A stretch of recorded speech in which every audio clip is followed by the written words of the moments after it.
घेऊन आपण संपूर्ण राज्यामध्ये काम करत असताना रायगड जिल्ह्यातली आपल्याला साऱ्यांना आपण या ठिकाणी सांगायला नको, छत्रपती शिवाजी महाराजांच्या पदस्पर्शाने पावन झालेल्या या भूमीमध्ये असणारे आपण सारे जण शिवसेनेचं या ठिकाणी काम करत असताना शिवसेनेचे शिलेदार म्हणून संपूर्ण रायगड जिल्ह्यामध्ये आपण शिवसेनेचं या ठिकाणी काम पाहता.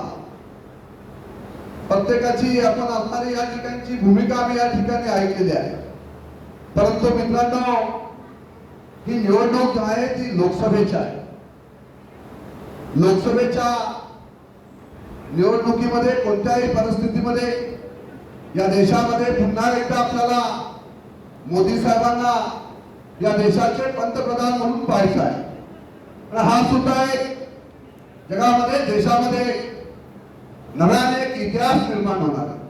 आणि तो इतिहास कोणता तर आपण पाहताय की 10 वर्षे देशामध्ये मोदी सरकार आहे आणि मोदी सरकारच्या माध्यमातून सातत्याने 10 वर्षामध्ये या देशाचे पंतप्रधान म्हणून नरेंद्रजी मोदीजींनी जे कार्य उभं केलेलं आहे आणि आज तिसऱ्यांदा पुन्हा एकदा या देशाचे पंतप्रधान नरेंद्रजी मोदी साहेब बदल्यानंतर या देशातील एकमेव व्यक्ती असेल की ती 3 वेळा या देशाचे पंतप्रधान म्हणून काम पाहिजे आणि ते खऱ्या अर्थाने आपल्याला सगळ्यांना अभिमानाची गोष्ट आहे.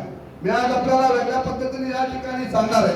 आपण जर एकंदरीत संपूर्ण या देशाची परिस्थिती जर आपण पाहिली तर आपल्या लक्षात येईल की ज्या पद्धतीने संपूर्ण देशावरती काँग्रेस गव्हर्नमेंट त्या पद्धतीने राज्य करत होती, या काँग्रेस गव्हर्नमेंटच्या माध्यमातून देश गरिबीकडे चाललेला होता. पूर्णपणे आपण जर पाहिलं तर देशामध्ये मोठ्या प्रमाणात गरिबी ओढवलेली होती. ज्या ज्या योजना केंद्र सरकारच्या आतापर्यंत कागदावर त्या ठिकाणी काँग्रेस गव्हर्नमेंटच्या माध्यमातून आलेल्या होत्या, कोणत्याही योजना गरिबांपर्यंत पोहोचत नव्हत्या. परंतु आज जर आपण पाहिलं तर मोदी गव्हर्नमेंट आल्यानंतर देशामध्ये नरेंद्रजी मोदी साहेबांचं सरकार आलं.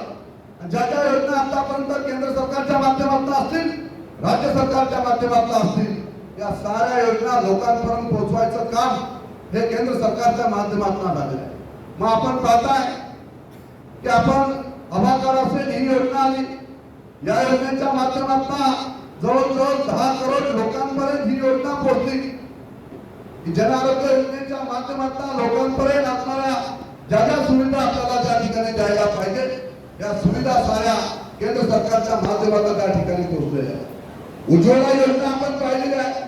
उज्ज्वला योजनेच्या माध्यमातून सुद्धा 10 करोड लोकांपर्यंत असणाऱ्या सर्वसामान्यांची चूल बंद केली आणि फ्री मध्ये प्रत्येकाच्या घरामध्ये त्या ठिकाणी आपल्याला 10 करोड लोकांमध्ये आपण त्या ठिकाणी गॅस हे प्रत्येक घरामध्ये पोहोचला गेला. अनेक योजना केंद्र सरकारच्या आहेत. आर्टिकल 370 काम जम्मू काश्मीर मधून त्या ठिकाणी रद्द केला गेला.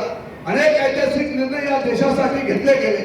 आपण साऱ्यांनी पाहिलं का देशाला स्वातंत्र्य मिळाल्यानंतर काँग्रेस गव्हर्नमेंट या देशामध्ये राज्य करत होतं. काँग्रेस गव्हर्नमेंटच्या माध्यमातून आतापर्यंत जी संकल्पना राबवली गेली ती इंग्रजांची जी संकल्पना होती तीच संकल्पना घेऊन हा देश कित्येक वर्ष राज्याला काँग्रेस सरकारने या ठिकाणी राज्य केलेलं होतं. परंतु मोदी गव्हर्नमेंट आल्यानंतर आपण पाहिलं की या देशाचं असणारं आपण संसद भवन आपण त्या ठिकाणी पाहिलं. नव्याने संसद भवन उभारलं गेलं. ही सुद्धा ती संकल्पना जी होती ती सुद्धा देशाला पुढे घेऊन जाण्यासाठी होती. आपण पाहिलं की आज राम मंदिर उभारलं गेलं. हे आपल्या अस्मितेचा प्रश्न होता. प्रत्येक हिंदुस्थानच्या प्रत्येक असणाऱ्या भारतीयाला ते अभिमानाची गोष्ट होती. परंतु त्या काळामध्ये सुद्धा त्या ठिकाणचा असणारा आपल्या अस्मितेचा प्रश्न सुद्धा राम मंदिर उभारलं जात नव्हतं. ते सुद्धा मोदी गव्हर्नमेंटच्या काळामध्ये राम मंदिर उभारलं गेलं आणि म्हणून भारत हा आत्मनिर्भर भारत उभा हा मोदीजींनी त्या काळामध्ये उभा केलेला आहे 10 वर्षाच्या कालखंडामध्ये. आणि हे खऱ्या अर्थाने लोकांपर्यंत पोहोचवायचं काम आपल्या साऱ्यांना या निवडणुकांच्या माध्यमातून त्या ठिकाणी करायचं आहे. आणि हेच आपण आज राज्यामध्ये पाहताय की राज्यामध्ये सत्तांतरण झालं. आज मोठा निधी आपण संपूर्ण सारेजण त्या ठिकाणी आम्ही 3 आमदार या सरकारमध्ये काम करत आहोत. आज आपण पाहताय की मोठा निधी आम्ही या प्रत्येक मतदारसंघामध्ये असू दे राज्य जिल्ह्यामध्ये उभा केला. तो या राज्य सरकारच्या माध्यमातून केंद्र सरकार आणि राज्य सरकार हे डबल इंजिनचं सरकार जेव्हा राज्यामध्ये आणि केंद्रामध्ये एकत्रपणे काम करायला लागलं तेव्हा खऱ्या अर्थाने मोठा निधी आपल्याला उभा करता आला. अशा पद्धतीने आपण सार्वजनिक पाहिलं की राज्याचे मुख्यमंत्री एकनाथजी शिंदे साहेब जेव्हा विराजमान झाले आणि त्या 1.5 वर्षामध्ये आपण पाहिलं की आतापर्यंत कधीही एवढा विकास झाला नव्हता, एवढा विकास संपूर्ण महाराष्ट्र राज्यामध्ये झाला आहे. अनेक ऐतिहासिक निर्णय घेतले गेले, अनेक ऐतिहासिक निर्णयांच्या माध्यमातून आज महाराष्ट्र पुढे चाललेला आहे. आणि हे सारे होत असताना रायगड जिल्ह्यामध्ये सुद्धा आम्ही सुद्धा 3 आमदार असेल, भारतीय जनता पार्टीचे 3 आमदार असतील, राष्ट्रवादीचा 1 आमदार असेल. आज योगायोगाने या सरकारमध्ये 3 आमदार आम्ही एकत्रमध्ये सरकारमध्ये आमदार आहोत. त्यामुळे संपूर्ण रायगडमध्ये सुद्धा मोठ्या प्रमाणात निधी आणण्याचं काम आम्ही एकत्रपणे या ठिकाणी केलेलं आहे. आणि म्हणून आपल्याला पुन्हा एकदा या देशावर नरेंद्रजी मोदी साहेब पुन्हा एकदा पंतप्रधान म्हणून विराजमान झाले पाहिजे. यासाठी जो आदेश पक्षाचा येईल त्या पक्षाचा आदेशाचं पालन आपल्याला साऱ्यांनाच त्या ठिकाणी एकत्रपणे मित्रांनो करायचे. आणि ही आपली पक्षाची भूमिका आहे आणि ही भूमिका आपल्याला लोकांपर्यंत पोहोचवायची आहे. हेच काम आपल्याला खऱ्या अर्थाने एकत्रपणे करायचे. आणि म्हणून नरेंद्रजी मोदी साहेब त्या ठिकाणी आपण त्यांची जी भाषणं आपण पाहिलेली आहे त्या भाषणांमधून त्यांनी सांगितलंय, संपूर्ण भारतीयांना उद्देशून ते भाषण करत असताना त्या ठिकाणी सांगत असतात की आम्ही ज्या पद्धतीने या सरकारने केंद्र सरकारने जे काम या संपूर्ण जनतेसाठी केलेलं आहे ती पूर्णपणे मोदी गॅरंटी घेऊन केलेलं आहे.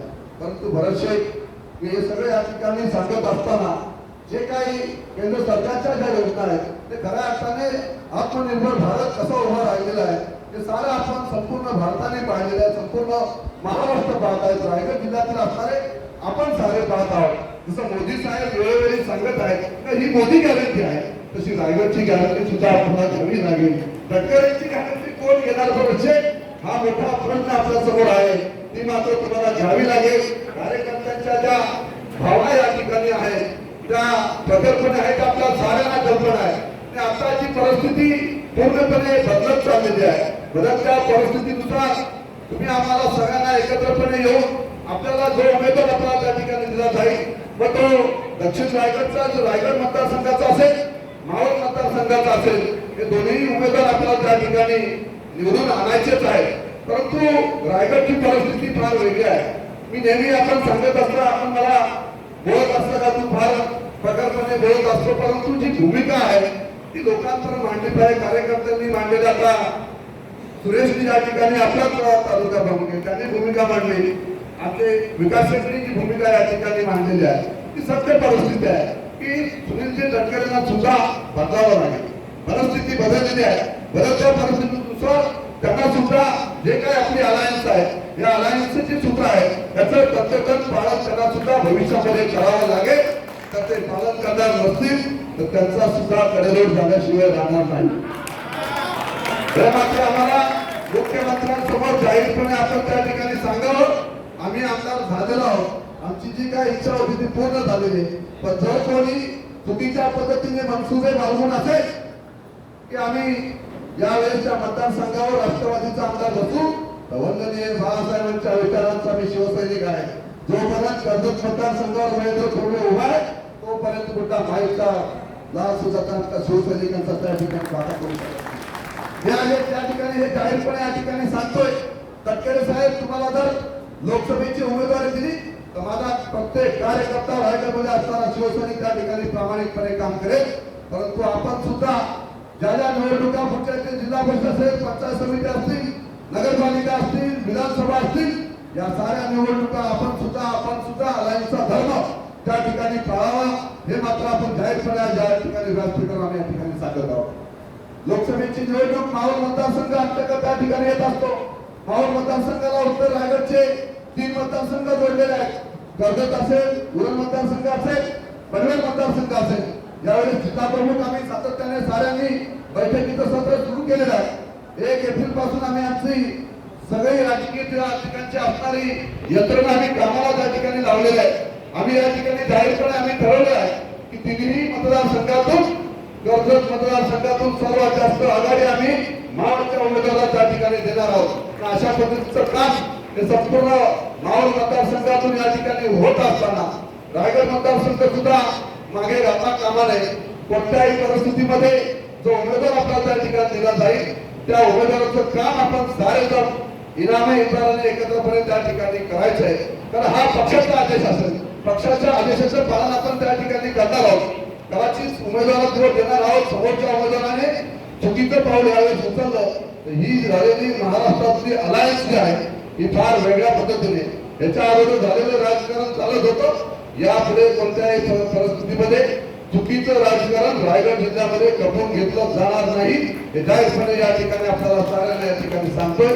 तुम्ही निश्चित राहा, जो आदेश पक्षाचा आहे त्याचा प्रामाणिकपणे आपण काम करा, काही फरक या ठिकाणी पडणार नाही. जरी आपण त्यांनी चुकीचे आपल्याशी वागले तरी आपण मात्र शिवसैनिक आज आपल्या राज्यामध्ये मुख्यमंत्री आपले आहेत.